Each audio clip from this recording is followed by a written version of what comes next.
Hi everybody. Time for the next couple of pages of Peter Pan. So get ready for bed, snuggle down, and here we go. We left off the kids, Wendy and Michael and John had just decided to join Peter by going back to Neverland with them. So here we go. The children flew the whole night through the dark heavens and the wispy clouds. They weaved in and out of twinkling stars. Early in the morning, the children could see whales far below in the sea. Peter flew down and rode on a whale's back. The whale spouted water through his blowhole. The children laughed, and Peter splashed in the spray. Michael had begun to grow tired and fell asleep. Down he dropped toward the cold, dark sea. Peter laughed, but Wendy was afraid. "Save him!" she cried. Peter stopped laughing. He dove down through the air toward the falling baby. Michael had almost reached the water when Peter swooped under him and lifted him up. Michael woke with a start. "There it is, Neverland at last," said Peter, pointing ahead. "Just follow the arrows." The children looked all around. 1,000,000 golden arrows glittered above their heads. They all pointed toward the island called Neverland. Wendy could see beautiful mermaids swimming in the bay. Soon the arrows faded, however. A gloomy mist covered part of the island where a ship sat in the water. See the ship? Peter turned toward the children. "There are pirates asleep on the ship below us. If you like, we can go down and fight them." John grew very excited. "I say, who is their captain?" he asked. "Hook," Peter answered. His face grew stern. He hated Captain James Hook. "What is he like? Is he big?" "Well, he's not as big as he once was," Peter said proudly. "I cut off his hand and threw it in the sea. It was eaten by a crocodile." "Oh my," John said, quite amazed. "Then he can't fight now." "Oh, can he ever?" Peter said. "He has an iron hook instead of a right hand. He uses it like a claw." Peter grew serious. "There is one thing that every boy who serves under me must promise. If we meet Hook in an open fight, you must leave him to me."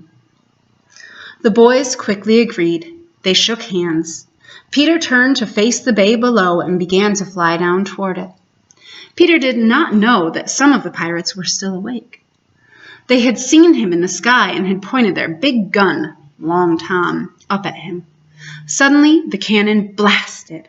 The shot missed, but the exploding force of air blew Peter, John, and Michael far out to sea. Wendy and Tinker Bell were blown upward. The two became separated from the others. Tinker Bell flew back and forth close to Wendy. Her tiny bell tinkled and fairy dust filled the air. Wendy thought Tinker Bell was her friend, so she followed the fairy's lead. But Tinker Bell was jealous of Wendy. She was trying to think of a way to get rid of the girl. Far below in Neverland, the Lost Boys heard the sound of Long Tom. They knew that Captain Hook used the gun only on Peter Pan. And so the 6 Lost Boys went out looking for Peter. First, there was Toodles. He had a sweet, kind nature. Nibs was happy and light-hearted, while Slightly thought a great deal of himself.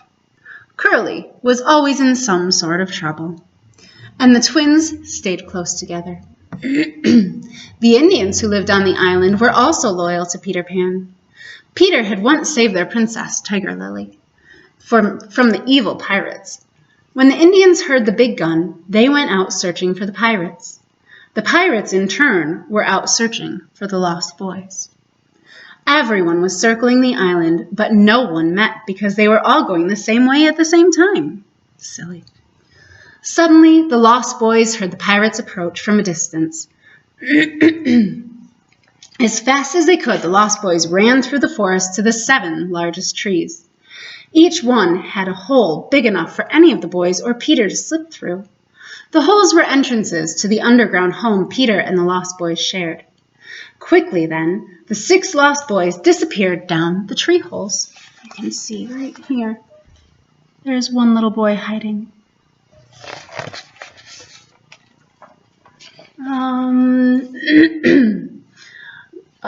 Quickly then, the 6 lost boys disappeared down the tree holes. But before they did, a pirate saw Nibs running through the woods. "Shall I go after him, Captain?" he asked. "Not now," Hook said. "I want to catch the 6 of them and their leader, too. Fan out and look for them all." The pirates were a mean gang, and none was meaner among them than Captain Hook. He was tall and thin. His hair hung in long dark curls, and instead of a right hand, he had an iron hook with a very sharp point. He turned to the pirate he trusted most, Smee. Hook talked about Peter Pan. "'Twas he who cut off my hand, Smee, and flung it to a crocodile. That crocodile liked the taste of my hand. He's been following me ever since, licking his lips. Now he's waiting to eat the rest of me." Hook sat on a mushroom. He took a deep breath and sighed. There was a quiver in his voice.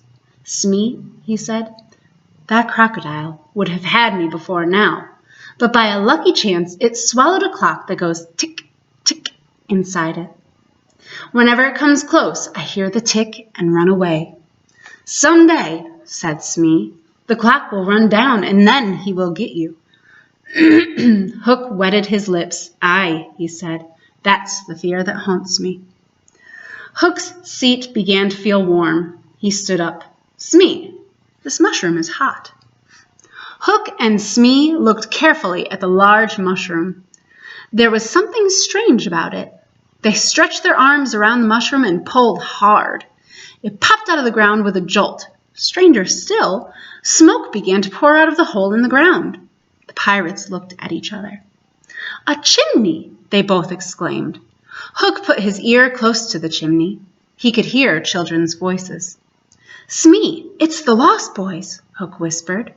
All the pirates returned to listen. Then they replaced the mushroom. Hook stood for a long time thinking. "Return to the ship," he said to the last of his men. "Bake a large, rich cake. Make it chocolate with green sugar on it. We will bring it back here where the boys will find it. They will gobble it up because they do not have a mother to tell them not to. Not to eat that much cake will make them sick. Then we will catch them." All the pirates burst into laughter. Through their laughter, however, they could hear a small sound. It came from a stream in the forest. It moved closer toward the mushroom chimney, closer toward the pirates, closer toward Captain Hook. Tick, tick, tick, tick. Hook turned pale and trembled. His teeth began to rattle in his mouth. "The crocodile," he gasped. Hook turned and ran as fast as he could out of the woods and to his waiting ship. And we'll stop there for tonight. Get some good sleep, and I'll see you soon.